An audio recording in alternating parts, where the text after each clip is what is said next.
আসসালামু আলাইকুম। মেডিকেল ভর্তি পরীক্ষার গুনে গুনে আর 12 দিন সময় রয়েছে। অনেকে ভিডিও দেখবা 10 দিন 7 দিন আগে।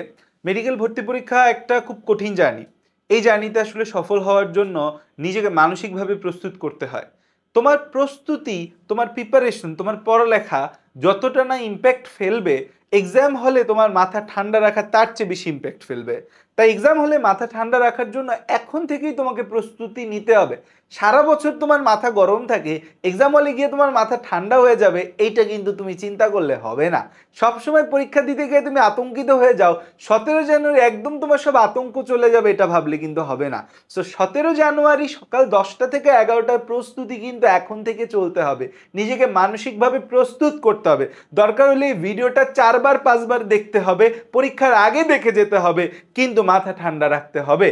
কারণ আমার দীর্ঘ 8 বছরের শিক্ষকতার জীবনে আমি এমন অনেক ছাত্র দেখেছি যাদের প্রিপারেশন কম ছিল, কিন্তু এক্সাম হলে তার হচ্ছে যে ঠান্ডা মাথার কারণে সে চান্স পেয়েছে। আবার এমন অনেক শিক্ষার্থী দেখেছি, তাকে আমরা ভেবেছিলাম ঢাকা মেডিকেলে টপ 100-এর মধ্যে থাকবে, কিন্তু চান্স হয়নি, কারণ এক্সাম হলে সে ভেঙে পড়েছিল।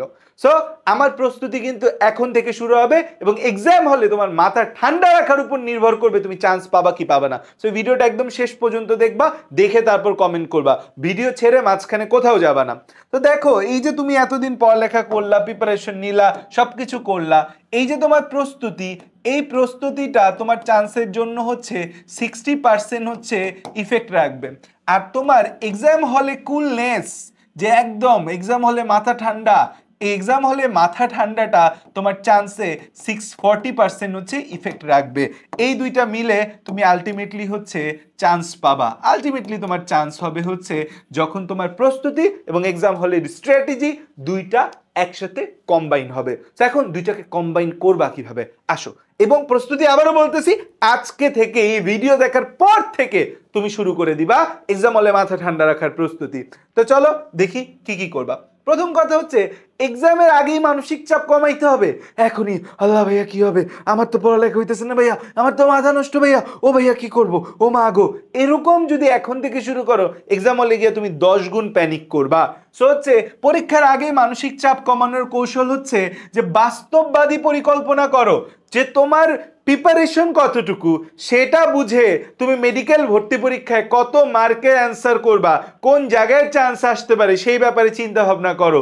তোমার প্রস্তুতি একদম হজবরল, একবারও সিলেবাস শেষ হয় নাই, তুমি চিন্তা করতেছো এক্সাম হলে গিয়ে আমি 100টা দাগাবো, আমি ঢাকা মেডিকেল ক্র্যাক করে নিয়ে আসবো। হবে না তো। তোমার চিন্তা রাখতে হবে যেহেতু আমার মধ্যে কিছু গ্যাপ আছে, তার মানে আমি হচ্ছে যে খুব ভালো মেডিকেলে হয়তো নাও পেতে পারি, কিন্তু মেডিকেল একটা চান্স আমার নিশ্চিত করতে হবে। আমি কোন কোন সাবজেক্ট ভালো পারি, আমি হচ্ছে যে বায়োলজিতে ভালো পারি, আমি ফিজিক্সে ভালো পারি, আমি হচ্ছে জিকে ভালো পারি, আমার হচ্ছে যে দুর্বলতা কোথায় কোথায়, আমার দুর্বলতাটা কেমিস্ট্রিতে দেখছি যে আমি তত ভালো করতে পারছি না, ইংলিশে আমি তত ভালো করতে পারছি না, তাহলে এই বায়োলজি ফিজিক্স এবং জিকেতে কত মার্ক আছে, বায়োলজি ফিজিক্স এবং জিকেতে মার্ক আছে 30, 20, 10, আমাদের হচ্ছে 60 মার্ক। এই 60 মার্কে আমাকে হচ্ছে যে একদম 55 মার্ক নিয়ে আসতে হবে। আর কেমিস্ট্রি এবং ইংলিশে কোন কোন জায়গায় দুর্বলতা আছে, জৈব যৌগটা ঠিক মতো হচ্ছে না, আচ্ছা জৈব যৌগ ঠিক মতো হচ্ছে না, সব ভাইয়ারা তো বলে অনুশীলনী পড়লে হবে, অনুশীলনীটা পড়ে ফেলি। ইংলিশ ঠিক মতো হচ্ছে না, ভোকাবুলারিতে আটকে যাচ্ছি, সাদব ভাইয়ের ভিডিওতে বলছিল যে আহনাফ ভাইয়ের একটা প্লে লিস্ট আছে, সেটা কমপ্লিট করে ফেলি। বা কেমিস্ট্রি শান্ত ভাইয়ের মূল বই সিরিজ আছে, সেটা একটু দেখে একটু মাথাটা ঠান্ডা করে ফেলি। সো একদমই বাস্তববাদী পরিকল্পনা, যে তোমার কি কি হচ্ছে যে করলে ভালো হবে, কি কি কোথায় দুর্বলতা আছে, কোথায় সবলতা আছে, পরীক্ষার হলে গিয়ে তুমি কোন জিনিসগুলার আগে দাগাবা, কোন জিনিসগুলা পরে দাগাবা, তোমার প্রিপারেশন অনুযায়ী কয়টা দাগানো উচিত, এটা তুমি চিন্তা করে ফেলো আজকে থেকে। একদম অকল্পনীয় অবাস্তব কোনো কিছু চিন্তা করবা না। 2 নাম্বার হচ্ছে ঘুমাইতে হবে। এই শেষ মুহূর্তে প্রিপারেশন যেমন নেওয়া ইম্পর্টেন্ট, ঘুমটা তেমন ইম্পর্টেন্ট। যত ঘুমাবা তোমার ব্রেনের মধ্যে ইনফরমেশনগুলো প্রসেস হবে, সিন্যাপসিস হবে। এখন যত ঘুমাবা বলতে কিন্তু আবার 12-13 ঘন্টা ঘুমানোর কথা বলতেছি না, 6 to 7 আওয়ার পর্যাপ্ত ঘুম বলতে এই টাইমে 6 to 7 আওয়ার। কারণ আমি অনেক শিক্ষার্থী জানি যাদের 2-3 ঘন্টাও এখন ঘুম হচ্ছে না, ঘুম উড়ে গিয়েছে। আবার অনেকে বেশি ঘুমাচ্ছে শীতে, কিন্তু অনেকের কিন্তু ঘুম উড়ে গিয়েছে। তো ঘুম উড়ে যাওয়া কিন্তু যাবে না, আবার বেশি ঘুমানো যাবে না। 6 থেকে 7 ঘন্টা 2 ভাগ করে ঘুমাও, রাতে তুমি হচ্ছে 4 to 5 আওয়ার ঘুমাও, আর হচ্ছে যে দিনে তুমি হচ্ছে যে 2 to 3 আওয়ার ঘুমাও, তাইলে কিন্তু তোমার 6 থেকে 7 ঘন্টার একটা ঘুম হবে, ঘুমের মধ্যে ব্যালেন্স হবে এবং হচ্ছে যে পুষ্টিকর খাবার খাও। এই টাইমে খাবার খাওয়াটা খুব ইম্পর্টেন্ট। অনেক শিক্ষার্থী আছে খাওয়া দাওয়া ছেড়ে দেয়, খাওয়া দাওয়া ছাড়লে হবে না, এই 12 দিনে ওজন বাড়াইতে হবে, ভালো মতো খাইতে হবে, আবার অস্বাস্থ্যকর খাবার খায় পেট খারাপ করা যাবে না, বাসার খাবার খাবা, ভাত খাবা, তারপর হচ্ছে বিভিন্ন ফলমূল খাবা, দুধ ডিম খাবা, পুষ্টিকর খাবার হচ্ছে যে এই টাইমে ভালো মতো খেতে হবে। কারণ তুমি না ঘুমাইলেও অসুস্থ বা না খাইলেও অসুস্থ বা খাবা না, বডি ইমিউনিটি কম, পরীক্ষার আগে অসুস্থ হয়ে মাথা ব্যথা হয়ে তুমি শেষ। দেখো রিল্যাক্সেশন এবং ধ্যান এটা খুবই ইম্পর্টেন্ট। এই মোমেন্টে তোমাকে একটু রিল্যাক্স করতে হবে, নিজের মাথাটাকে কুল ডাউন করতে হবে। সারাদিন এক্সাম এক্সাম এক্সাম চিন্তা না করে একটু নিজের রিফ্রেশমেন্ট মোমেন্ট রাখতে হবে। রিফ্রেশমেন্ট হিসেবে অনেক কিছু করতে পারো, ইউটিউবে ভিডিও দেখতে পারো, বাট ইউটিউবে ভিডিও দেখতে গেলে আবার সমস্যা হচ্ছে ঘন্টার পর ঘন্টা ভিডিও দেখে ফেলো তোমরা। ধ্যান বা মেডিটেশনটা এই মুহূর্তে খুবই ইম্পর্টেন্ট একটা জিনিস। এবং সবচেয়ে ইম্পর্টেন্ট জিনিস, এটা নিয়ে একটু পর কথা বলছি ভাইয়া, সবচেয়ে ইম্পর্টেন্ট জিনিস হচ্ছে প্রশ্ন ব্যাংক রিভিশন দেওয়া। সো তোমার এখন যে পরীক্ষাগুলো দিয়েছো বিগত বছরের প্রশ্ন ব্যাংক, অনুশীলনী প্রশ্ন ব্যাংক, সেগুলো ভালো করে তোমাকে দেখতে হবে। এগুলো ভালো করে না দেখলে তুমি ধাপে ধাপে ধাপে ধাপে পিছিয়ে যাবে। সো এই যে প্রশ্ন ব্যাংকগুলো প্রতিদিন রিভাইজ করা, প্রতিদিন এক্সাম দেওয়া, এই যে রেগুলার এক্সাম, এই রেগুলার এক্সামটা খুবই ইম্পর্টেন্ট এই মোমেন্টে। যত বেশি এক্সাম দিবা তত তোমার হচ্ছে যে কনফিডেন্স বাড়বে, তত তোমার দাগানোর ক্যাপাবিলিটি বাড়বে। দেখো এখন তুমি নেক্সট কয়দিন ভাই এই কাজগুলা বলতেছি, কাজগুলা করবা, তাহলে তো বাস্তববাদী পরিকল্পনা করলা, চিন্তা ভাবনা ঠিক করলে, এই ভিডিও দেখার পরে তোমার এখন হচ্ছে বাকি দিনগুলাতে যা করবা তুমি দেখো এই কাজগুলা তুমি কমেন্টে জানাবা ভিডিও শেষে যে তুমি করবা কি না। তুমি খাতা কলম নিয়ে এখনই লেখো। প্রথম কথা হচ্ছে ভাই শেষ কয়দিন নামাজ বাদ দেওয়া যাবে না, ইবাদত বাদ দেওয়া যাবে না। যারা মুসলমান তাদের জন্য নামাজ, যারা ভিন্ন ধর্মে তাদের জন্য তার ধর্মীয় কার্যাবলী বাদ দেওয়া যাবে না। 5 ওয়াক্ত নামাজ একদম ফজর থেকে শুরু করে এশা পর্যন্ত ছেলেরা নামাজ পড়বা, ছেলেরা জামাতের সাথে নামাজ পড়বা, মেয়েরা বাসায় নামাজ পড়বা। নামাজ পড়তেই হবে। নামাজটা হচ্ছে কি একটা ধ্যানের মতো, কিন্তু নামাজ is one kind of meditation. নামাজের মধ্যে বলা আছে যে আল্লাহ ছাড়া অন্য কোনো দিকে চিন্তা করা যাবে না, কিন্তু নামাজ পড়তে নিলে শয়তান হচ্ছে যে আশপাশের দুনিয়ার সব চিন্তা দেয়। তো নামাজ ইজ দ্য গ্রেটেস্ট মেডিটেশন যদি আমরা করতে পারি। সো নামাজ পড়বা, ইবাদত করবা, তাহলে একটা কনফিডেন্স আসে যে না আমি ইবাদত করতেছি, নিশ্চয়ই আল্লাহ আমার সাথে ভালো কিছু করবে। 1 নম্বর বিষয়। 2 নম্বর বিষয়, প্রত্যেকদিন 10 মিনিটের মেডিটেশন করবা। এটা হচ্ছে প্রত্যেকদিন সকাল দুপুর বিকাল যে কোনো টাইমে তুমি সুন্দর মতো বসে মেডিটেশন, সিম্পল রিল্যাক্স একটা কাজ করবা। খুব বড় সড়ো মেডিটেশন করার দরকার নেই, ভিডিও দেখার দরকার নেই, জাস্ট সুন্দর মতো বসবা। বসে হচ্ছে তুমি তোমার মেডিটেশন মিন্স ফোকাস, যে কোনো একটা জায়গায় ফোকাস দাও। তুমি তোমার রেসপিরেশনে ফোকাস দাও, তুমি শ্বাস নিবা, লম্বা লম্বা শ্বাস ছাড়বা, এবং তোমার ফোকাসটা কোথায় থাকবে? শ্বাস নেওয়ার দিকে থাকবে, অন্য কোনো দিকে থাকবে না। এরকম তুমি 2 মিনিট 2 মিনিট 2 মিনিট করে 5 থেকে 10 মিনিটের মেডিটেশন করবা। এটা তোমার ব্রেইনকে রিল্যাক্স করবে, রিল্যাক্সেশন করবে। এবং এই জিনিসটা তুমি মেডিকেল অ্যাডমিশন হলেও অ্যাপ্লাই করতে পারবা, পরীক্ষার আগে বা মাঝে যখন তুমি ভয় পেয়ে যাবা। 3 নম্বর হচ্ছে আয়নার সামনে নিজের সাথে 10 মিনিট কথা বলা। এটা আমার অ্যাডমিশন টাইমে আমি প্রচুর করতাম। আয়নার সামনে গিয়ে বলতাম, এই সাদাব তুই পারতেছিস না, তুই ভয় পেয়ে যাচ্ছিস, তুই তো ভয় পেলে হবে না, তোকে চান্স পেতে হবে, তোকে চান্স নিশ্চিত করতে হবে। যাদের বাসায় আয়না নাই তারা বলবা, তারা হচ্ছে ফোনের সামনে রেকর্ড করে কথা বলতে পারো, যে আয়নার সামনে নিজেকে কথা বলা, নিজেকে বুস্ট করা, এটা অনেক বড় ইম্পর্টেন্ট জিনিস।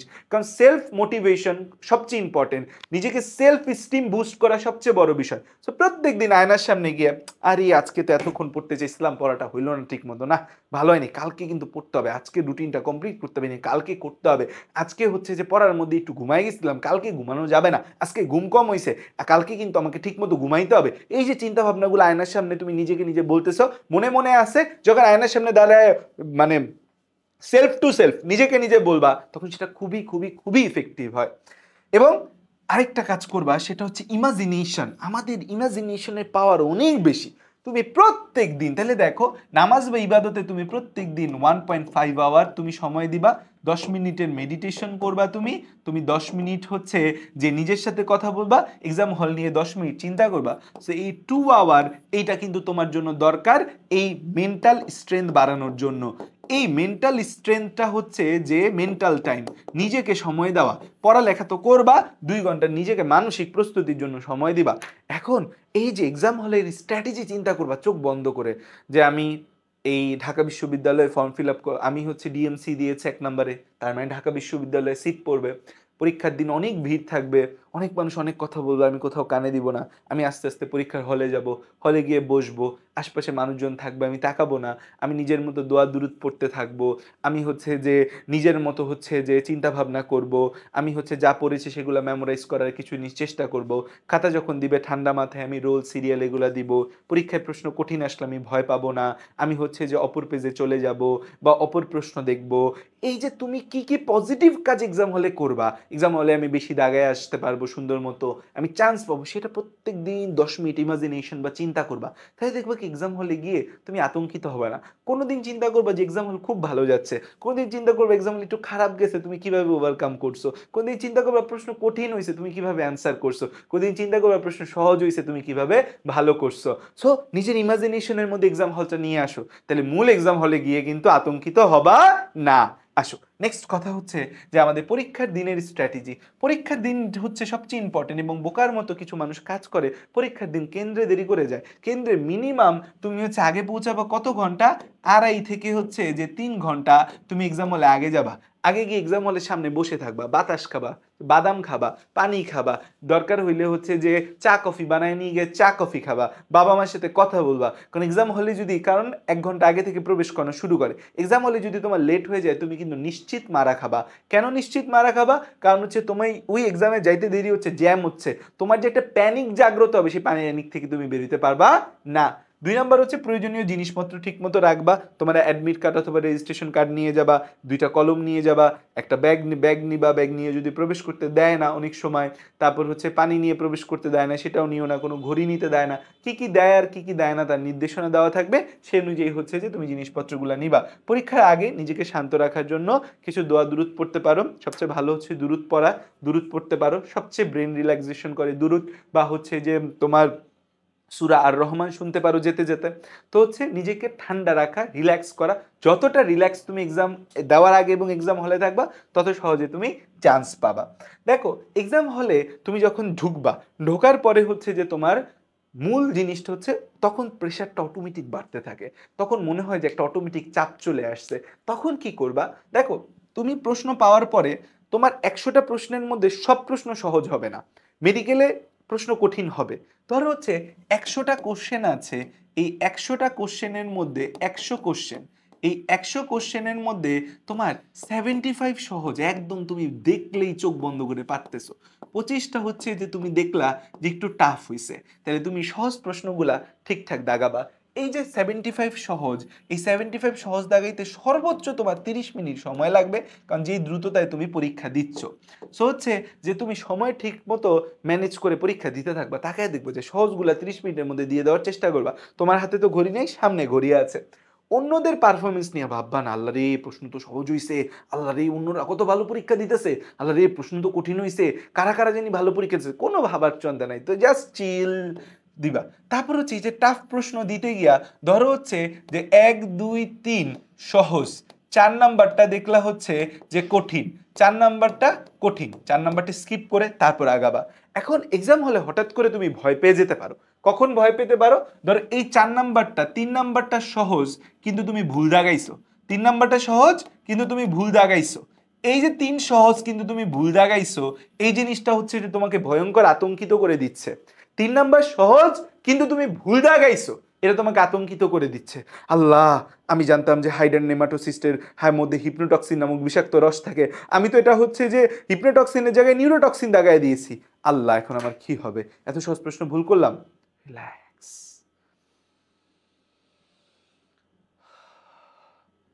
যাক, একটা প্রশ্ন ভুল করছি, কোনো সমস্যা নাই, আমি বাকি প্রশ্নগুলো ঠিকঠাকভাবে দাগাবো, আল্লাহ আমাকে সাহায্য করবে। আবারও আল্লাহর নাম নিয়ে শুরু করলাম। জাস্ট এই পদ্ধতিতেই তুমি তোমার ভয়টা কাটাবা, কারণ এরকম হবে সহজ প্রশ্ন তুমি ভুল জায়গায় ফেলবা, আতঙ্কিত হওয়া যাবে না। ঠিক আছে? ক্লিয়ার? একদম কিন্তু আমি ধরে ধরে গাইডলাইন দিচ্ছি আমার নিজের এক্সপিরিয়েন্স এবং অভিজ্ঞতা থেকে, এটা কিন্তু খুব ইম্পর্টেন্ট এই ভিডিওটা। দেখো পরীক্ষার সময় কিছু কমন ভুল হবে। কি ভুল হয়? নিচের কোনটি সঠিক নয়, সঠিক ভাইবা দাগায় দিই, নিচের কোনটি সঠিক হতে পারে না, হতে পারে দেখে দাগায় দিই, নিচের কোনটি ভুল হতে পারে না, আমরা হচ্ছে যে ভুল হতে পারে দেখে দাগায় দিই। তো ঠান্ডা মাথায় প্রশ্ন ভালো করে পড়তে হবে, তাড়াহুড়া করা যাবে না। তুমি দেখলা 4-এর গ অ্যান্সার, এখন প্রশ্ন তো এই জায়গায়, এখানে আমাদের হচ্ছে যে প্রশ্ন, আর এই পাশে হচ্ছে আমাদের ওএমআর। তুমি কি করলা, তুমি দেখলা 4-এর গ প্রশ্ন, তুমি 4-এর হচ্ছে ক খ গ ঘ এর মধ্যে হচ্ছে গ কে ভরাট না করে ফেলতে পারো যদি তাড়াহুড়া করো। তো তাড়াহুড়া করা যাবে না, 4-এর গ 4-এর গ 4-এর গ বলে দাগাবা, 5-এর খ 5-এর খ 5-এর খ করে দাগাবা। তো তাড়াহুড়া করা যাবে না। আর মেডিকেলে যেহেতু নেগেটিভ মার্কিং আছে, এটা মাথায় রাখো যে তুমি উল্টাপাল্টা দাগায়ও না। কারণ হচ্ছে যে 5টা 10টা নেগেটিভ মার্কিং যদি তোমার হয়ে যায় সেখানে কিন্তু অনেক মার্ক কমে যাবে। যদিও অ্যানালাইসিস স্ট্র্যাটেজিতে দেখা যায় বেশি দাগানো ভালো, কিন্তু তারপরও একদমই পারো না ওই রকম জিনিস না দাগানো উত্তম।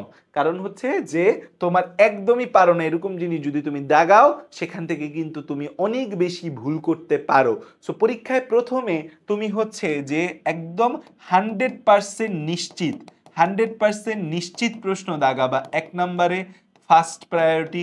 তারপর হচ্ছে যে তুমি এই 50 to 80% নিশ্চিত এরকম দাগাবা সেকেন্ড প্রায়োরিটিতে। এরপর দাগাবা হচ্ছে 50-50 নিশ্চিত, এটা থার্ড প্রায়োরিটি দাগাবা। একদম পারো না এরকম হচ্ছে যদি একদম পারো না এরকম 5 to 8টা তুমি স্কিপ করতে পারো চাইলে। একদম পারো না এরকম হইলে 5 থেকে 8টে স্কিপ করতে পারো। এর চেয়ে বেশি যদিও একদম পারো না তখন কিছু আন্দাজে মারতে পারো। এখন দেখো যে আমাদের হচ্ছে শেষ মুহূর্তের একটু কথা বলি। দেখো মেডিকেল ভর্তি পরীক্ষা তোমার জীবনে খুব গুরুত্বপূর্ণ, কারণ তুমি ডক্টর হওয়ার জন্য স্বপ্ন দেখছো, তোমার স্বপ্নটা সাদা অ্যাপ্রন নিয়ে। এই জিনিসটা খুব খারাপ একটা স্বপ্ন।